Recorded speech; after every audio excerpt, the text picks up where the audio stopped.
तरह से इन्वेस्टमेंट में भी जब आप इन्वेस्ट करना शुरू करते हैं तो आपको यह मालूम होना चाहिए कि अपने लिए एक अच्छा पोर्टफोलियो कैसे बनाना है, क्योंकि जब आप अपना पोर्टफोलियो सही बनाते हैं तब इन्वेस्टमेंट का यह खेल आपके हाथ में होता है। इस एपिसोड में हम बात करने वाले हैं कि किस तरह से आप अपने लिए एक सही इन्वेस्टमेंट पोर्टफोलियो बना सकते हैं। तो सबसे पहला स्टेप यह है कि आप अपने गोल डिसाइड करें। यह जरूरी है कि आप जानें आपके फाइनेंशियल गोल्स क्या हैं। उसके बाद ही आप सही डिसीजन ले सकते हैं। अगर आप बिना गोल के इन्वेस्ट करते हैं तो यह उस तरह से होगा जैसे आप किसी ट्रेन में बैठ गए हैं और आपको पता ही नहीं कि उतरना कहां है। आपके गोल कुछ भी हो सकते हैं, जैसे कि आपका सपनों का घर खरीदना, अपने बच्चों की एजुकेशन का प्लान करना, अपने रिटायरमेंट की प्लानिंग करना। एक बार जब आप अपने गोल को डिसाइड कर लेंगे तब आपको जाना है दूसरी स्टेज पर, यानी कि इन्वेस्टमेंट करने की तरफ। अब आप ये देखिए कि आपके पास शॉर्ट टर्म गोल कौन कौन से हैं, मीडियम टर्म गोल कौन कौन से हैं और लॉन्ग टर्म गोल कौन से हैं। जो आपके शॉर्ट टर्म और मीडियम टर्म गोल हैं उनके लिए आप अलग तरह के फंड्स चुनेंगे, और जो आपके लॉन्ग टर्म गोल हैं उनके लिए आप अलग तरह के म्यूचुअल फंड चुनेंगे। जैसे कि आप शॉर्ट टर्म गोल के लिए डेट फंड्स को चुन सकते हैं, लॉन्ग टर्म गोल के लिए आप इक्विटी म्यूचुअल फंड्स चुन सकते हैं। देखिए, हम सबको पता है कि इक्विटी म्यूचुअल फंड्स में आपको अधिक रिटर्न्स मिलते हैं।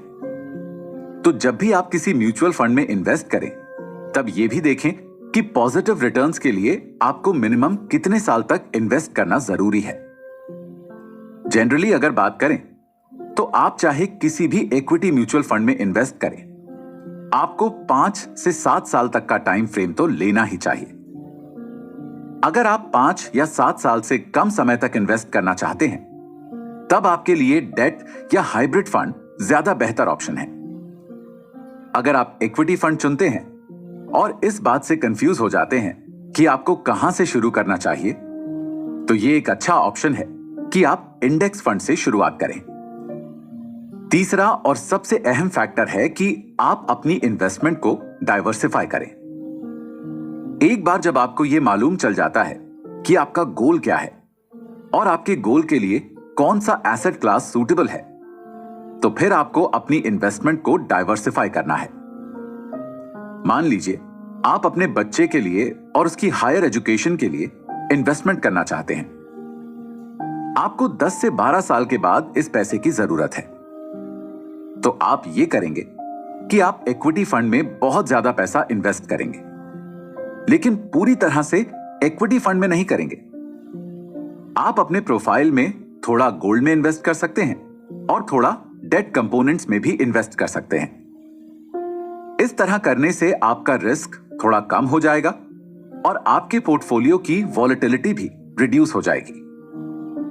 अगर आप इस बात से कंफ्यूज हैं कि कितना % आप इक्विटी फंड्स में डालें और कितना डेट में डालें और कितना आप दूसरे एसेट्स में डालें, तो आप इसको इस तरह से एलोकेट कर सकते हैं।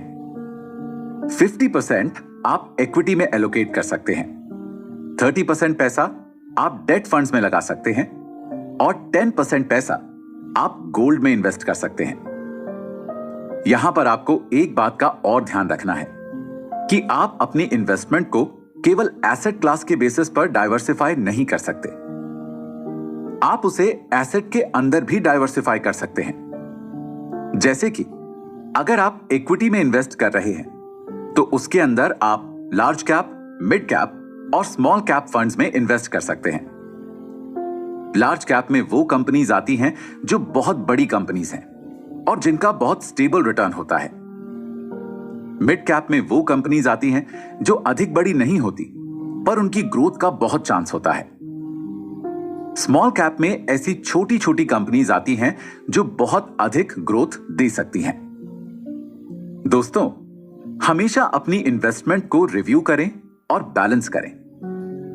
देखिए, एक बार आपने इन्वेस्टमेंट कर दी तो फिर आपको घोड़े बेचकर सोना नहीं है।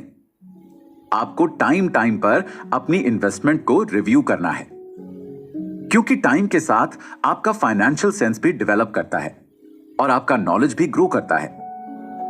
आप मार्केट को बेहतर तरीके से समझ पाते हैं।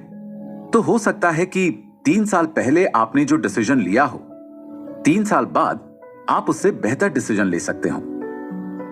तो अगर आपको अपनी इन्वेस्टमेंट में कुछ चेंज करना हो तो आप उसे कर सकते हैं। सबसे इंपॉर्टेंट बात यह है कि इन्वेस्टिंग और प्लानिंग कोई एक बार करने से नहीं आती। आपको इसे कंटिन्यूअस बेसिस पर करना चाहिए और आप इसे जितनी बार करेंगे आप इसमें उतने ही बेहतर होंगे।